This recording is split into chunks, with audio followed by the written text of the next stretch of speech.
Ce sont des travaux d'urgence qui ont commencé. La toiture de l'église La Couture est en cours de restauration suite à des infiltrations d'eau.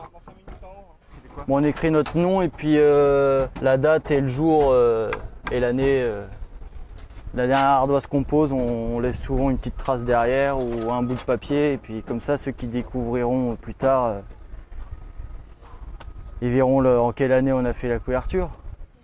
Une façon de rentrer dans la grande histoire pour Alexis. L'édifice a été construit entre le XIe et le XVe siècle et est classé monument historique.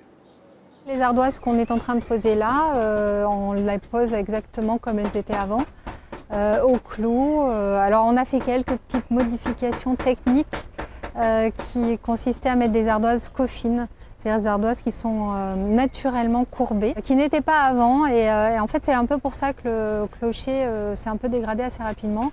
Parce que l'ardoise coffine va épouser complètement la courbe et du coup elle ne va pas se soulever quand il y a du vent.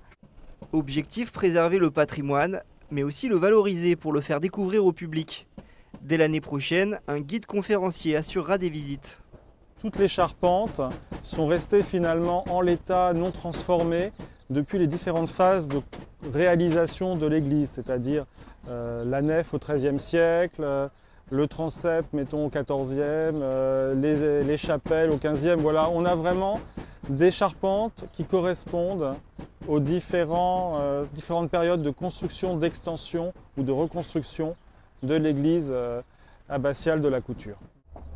Après le clocher, d'autres parties de l'église seront aussi rénovées. Maintenant, on va engager un plan pluriannuel, donc sur plusieurs années, pour peu à peu refaire les toitures de l'église. On a par ailleurs aussi à cœur de mettre le patrimoine, le rendre accessible, le préserver. Donc au sein même de l'église de la Couture, on va faire des rénovations sur des œuvres. C'est là la sortie, d'accord. La fin des travaux du clocher est attendue pour la fin de l'année 2022. Coût de l'opération, 280 000 €.